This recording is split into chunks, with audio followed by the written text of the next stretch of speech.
Jeffry-Wynne Prince, thanks for joining me on SatTV.com. My pleasure, Alex. How's it going? Pretty good. I mean, we've known each other for, years. It seems like decades. It has been decades. It's getting close to 20 years, I think. Yeah, because when I was on Quad, you were making music.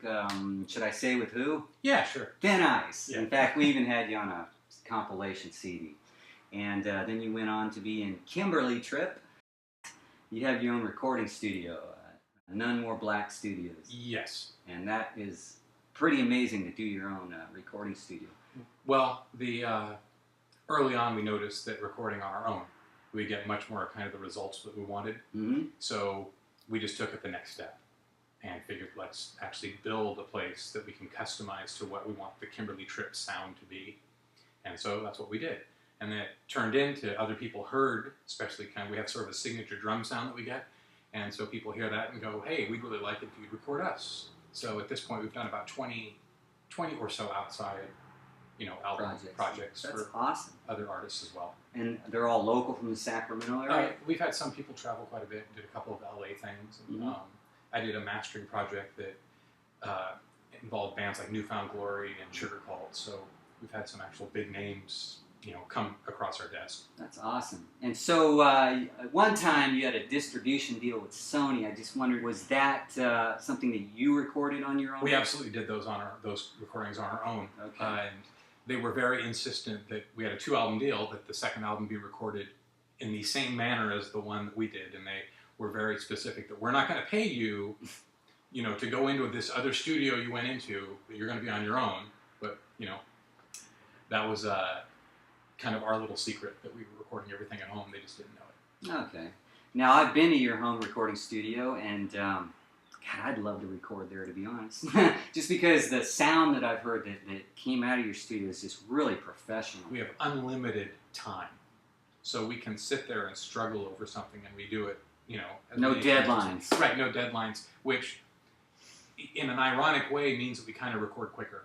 Because when you don't have that red light on saying you're on the clock, all of a sudden you feel more free, and then you're able to get things in, Mm-hmm. 1 or 2 takes.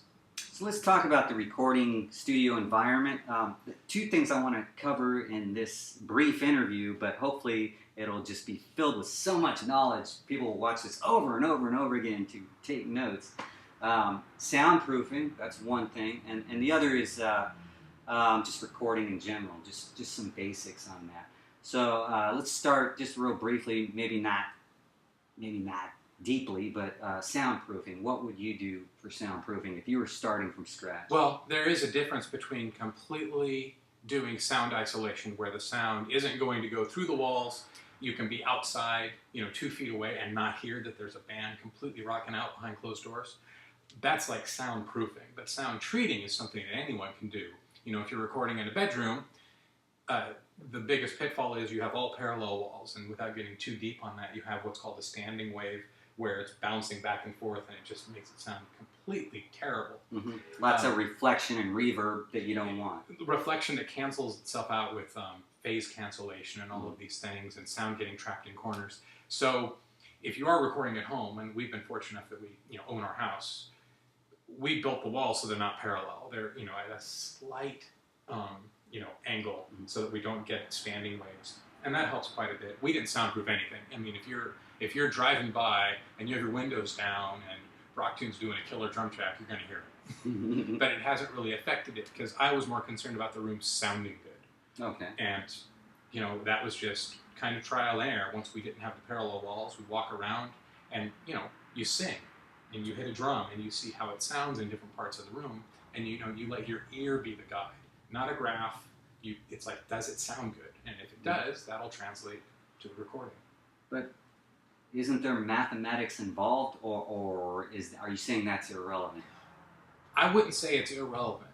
I think if you're paying $1,000 an hour to be a professional studio, they should have had all of that stuff figured out. Okay. I'm saying in our instance, we knew how we needed it to sound. There was a particular sort of bar. It has to sound better than this for us to be able to do what we consider a commercially releasable product. Okay. And I think anything above that line and greater is just icing on the cake. Okay. But so many things I hear, even from great studios, it's just not at that line. And I think so much of it is that you don't have the freedom to do what you want to do when you go in. You're restricted by time. And you don't have the time to experiment with trial and error. Right. Time for recording is the biggest ally. Mm-hmm. Now, you have your own recording gear. Tell us about the gear you have. Based on today's standards, it's pretty rudimentary. Of course, now you can go and, anyone on a $600 computer can make a really good, clean-sounding recording. And that's where the room becomes actually really important. So, what is the essence of great recording, in your opinion? Well, this kind of goes into my other life, but I think a great song is really what it's about. Mm-hmm. The recording is just capturing the elements of a great song. Well, let's talk about the song. Let's conclude with that part. But as far as the recording part, I'm just curious. Say you have the greatest song ever written. It's still possible to trash that with a bad recording, right? It is, and I think that the big mistake is putting in too much. Really... Too much arrangement? Too much everything. Mm. The thing is, if you can really pare down the essence of a band or an artist or a song or any of these things to its most fundamental things, fewer tracks will always record better and sound better than more tracks. It's like if you want something to sound different, add. If you want it to sound better, subtract. That's amazing. That's an interesting concept. So you're talking about the number of tracks, like a 24 track. You know what? Not just the number of tracks. Like if you have an individual track, like let's say your bass guitar, and you instantly are reaching for like the EQ buttons. It doesn't sound right in the mix. If you want that bass guitar to sound different, add a frequency to it.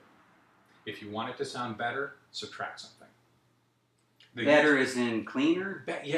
It'll still be the true sound of the instrument, but you're taking out things that are making it sound muddy or dirtying up the mix or competing with the kick drum. Mm-hmm. You can't fix those things by adding. You can only make it sound technically better by subtraction. Now, if you want the tone to actually be different, that's when you start adding frequencies. Both have their place, but for a really great recording, you shouldn't see all of your EQs turned up all over the place. What you should see is careful subtraction, and then eventually subtraction of tracks.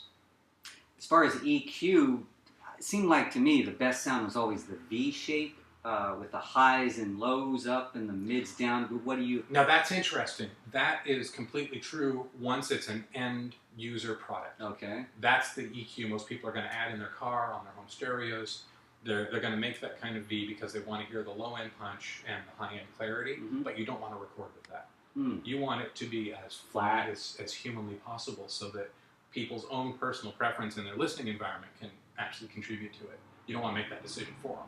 Because now if you've added this, and they put it in their car and they've done this, it's an unlistenable mess. Right. Bass becomes muddy. The highs are too... Right. It just doesn't sound right. As far as the songwriting, that's what you were talking about earlier. What to you is a great song? Or a technique for writing a song, or the essence of song. Well, I think that the song that connects to the other people on the other end is what makes it great. I don't think that just having what you think is a great song is a great song. I think it has to translate to an audience. Because I think what you get back from the audience is what determines whether it really is great. But if you have the song that's going to do that, don't mess it up in the studio by adding too much.